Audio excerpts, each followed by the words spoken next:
Embarrassing day, shocking day. You shouldn't be at North Carolina and lose to a group of 5 team, period. There are no excuses. Our defense, who played great all spring, all preseason, and played outstanding for the first 3 games, looked awful today. We had communication problems. We had missed tackles. We had guys wide open for a touchdown. Our special teams, who had been better than the 3 teams we had played the first 3 games, had an onside kick that hit us in the chest and they get for a score. Had a block punt that they get for a score. Jobe, I thought, played really, really well. He even had an interception for a touchdown right before the half, and Connor came in for 1 play and fumbled the ball, and that ended up being a touchdown. So it can only come back to one person, and that's me. I've hired everybody on this staff. I hired everybody that works in this building, and I've signed every player on this team. So, I mean, the people that want to blame me, they should, because I am at fault, 100%. I missed it. We had a great week's practice. I thought we'd win the game. And we had a bust on the first play of the game with a quarterback that runs 50 yards, that somebody didn't take the quarterback. Then we have a fumble on the first drive. I mean, it was just a day that started wrong. I really thought we'd turn it around at halftime, still win the game. And because we could have, and we moved the ball at times well enough in the second half to win the game, but we still couldn't stop it. And we had to score every time we had it to have a chance to win the game. So congratulations to JMU. I should have said that. I think Bob's a really good coach, and they did a great job coaching today, and they did a better job than I did. And that's what it is. I felt bad for our fans and our students that came, for them to have to look at something like that. And again, there's only one place to put it, and that is on me, 100%. I got big shoulders, and I'm embarrassed. I'm embarrassed for our whole program that we would put a product like that on the field. I feel really bad about that. So, questions? What happened defensively in your mind? I know, Jamie, you had an extra week to prepare. Can you change a lot of stuff, or just? Yeah, Chip, you can't change 70 points worth of stuff. We just didn't communicate. I don't know why. I have no idea what happened. And I sat there and watched it, and I listened to it, and we had guys in the wrong place. I thought after the first drive, they got frustrated and started trying to do too much, and then they didn't quit listening and busted assignments. So I was very frustrated. I was frustrated at halftime. I thought we'd come out and stop them like we have been the second half. We did a lot better the second half, but we didn't do near well enough to win the game. One of the things you spoke about a lot this offseason, certainly in August, was the standard, having a different standard playing to you guys, and noting some of the losses that you've had in the past. This wasn't you guys doing it. Does that increase the level of disappointment you have? Yes. You guys lost in this manner and did not hold the standard? Yes. It's easy to say it. Show me. Put it on film. That's what we say about everything, and we did. We talked about it. We didn't do it. And again, that goes back to me. Kids want to have a standard. Coaches have a standard. University has a standard, and none of us lived up to that standard today, which is very disappointing. Sorry.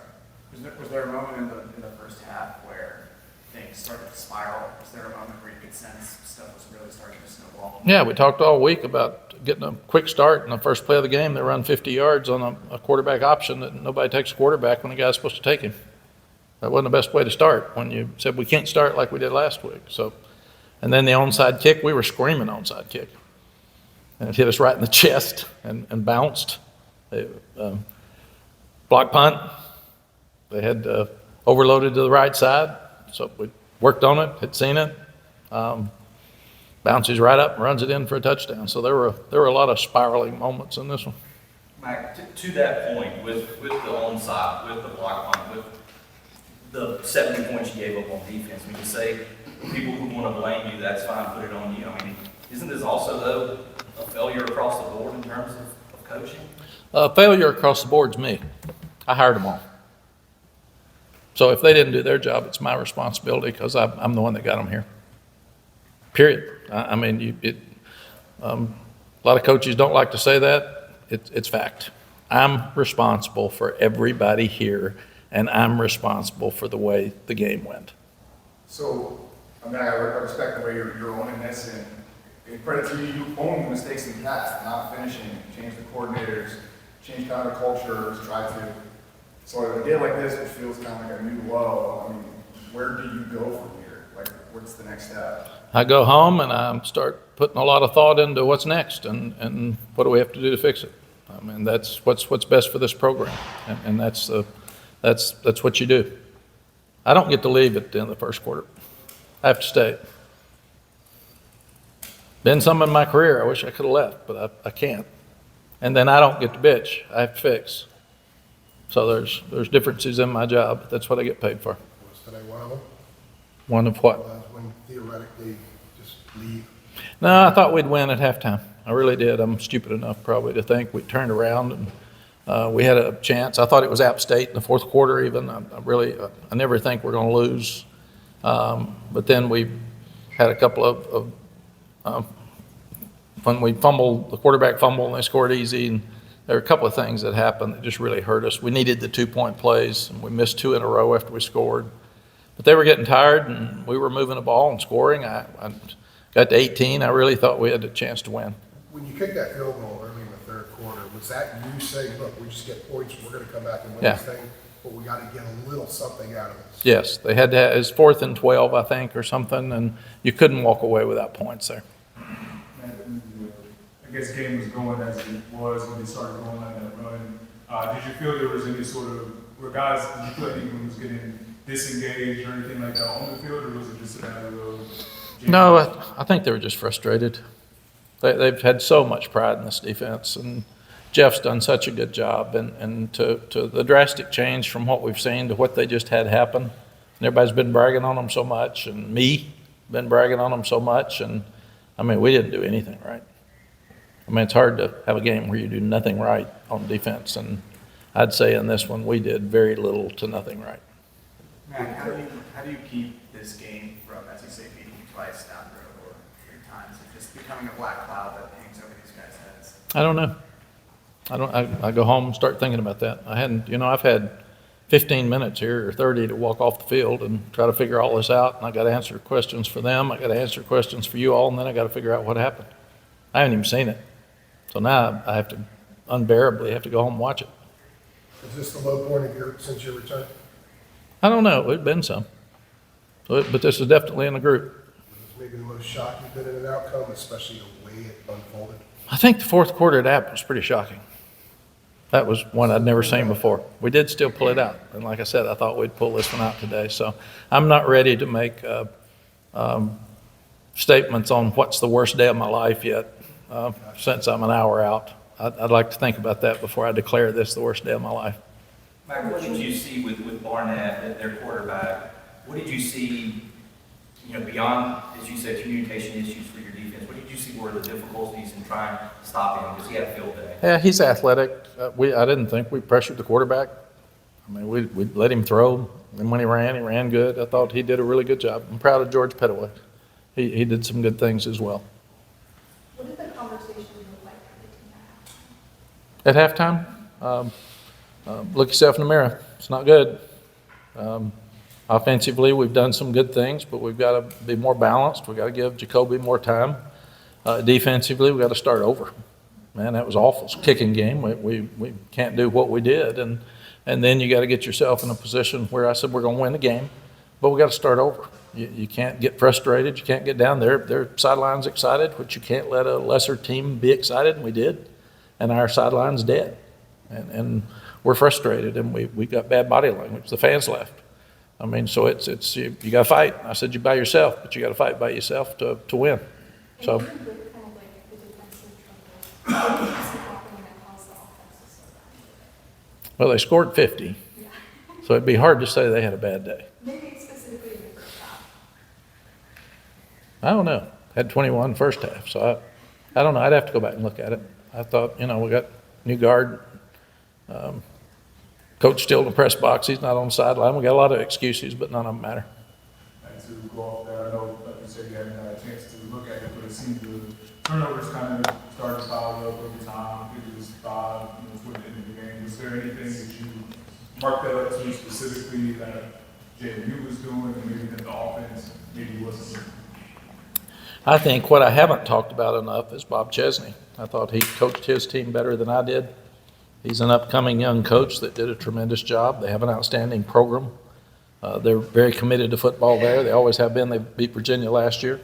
So we knew they were going to be good coming in, but I thought he and his staff did a great job. I'm very impressed with him. Rich, when you think about just this game and the context of the past 10 years of fantasy football, do you think that there's a cultural or systemic issue on defense? I don't know. I don't know that you can talk about 10 years in one day. Played great defense for 3 weeks. I know we had a bad week. This would have been the first time, and it would have been the 5th time since 1980 we've started 4-0. So we've had our struggles. Coach Brown, what do you say to your players to keep them motivated and going forward? We've always been honest with them. Tell them it is what it is. If people are going to be critical of you, it's fair. Don't read social media unless you want to see criticism. So that's it. I said don't go out to eat. Take care of yourself. Don't make poor decisions because you're frustrated. That'll hurt your life or hurt you to start practice tomorrow and get ready to go to conference play, because this obviously isn't a positive going into conference play. You were talking last week about when things are going poorly, you don't want to yell at them and kind of make it worse. Sometimes you hug them a little bit more, for lack of a better word. And then what's going great, you kind of push them toward the ledge. So were you tempted today to kind of change that course, to maybe yell or? No, I've had 32 years of lessons, and you don't change that one day. They were getting booed. They were getting beaten up by everybody here. They didn't need me to beat them up. I'm their only hope, and here I am. If I'm beating them up, they give up. And I can't give up. Everybody else can give up. Everybody else can leave. Everybody else can get frustrated. I can't. I got to pick the coaches up. I got to pick the players up, because that's the only chance we had to win the game, is if they hung in there. And they did. They played a much better second half than they did first half, and I'm proud of that.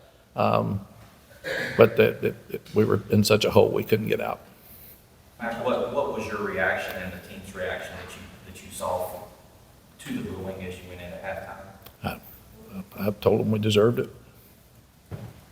So that's you get what you play for. If you play bad, people are going to boo you. So Were they talking about it in there? No. They probably didn't even hear it. There weren't many left, so I couldn't hear. It wasn't big boos. I've heard boos at Texas from 102,000. So those I didn't consider those boos. There were a few boos. You talked about just in the more violent moving, obviously you guys are kind of fighting on your own there, a lot of fans moving. Any folks that you want to shout out on the sideline, particularly players that were really keeping their teammates motivated and These are wonderful kids. They let people down. They let themselves down today. So they were disappointed. They're hurt. They're embarrassed. I mean, they're not finger pointers. So the kids on the sideline in the second half tried, and I mean, we all thought we were going to win the game, and we just couldn't do it. On a potential positive, did you kind of like how Jobe handled some of the adversity out there? Yeah, he made some great throws, just unbelievable throws, and that's really the first real game he started since he's been here. He started Campbell, I think, 4 years ago or something. Played one half. But he made some unbelievable throws today, and he'll just get better and better. And he saw a whole lot of looks. They blitzed him a whole lot. We'll have a running game. When we got so far behind, we lost it. We didn't have enough time to use it. So he'll have that back as he's going. But this should give him he was the one bright spot for sure. Omarion played like Omarion. He got 146 yards rushing. Some of the young receivers stepped up and made some really good plays. Tight ends are playing great. So we've just got to figure out what happened on defense and why we were so bad and go back to work. All right, thanks, gang. Thank you all. Thanks, Mack.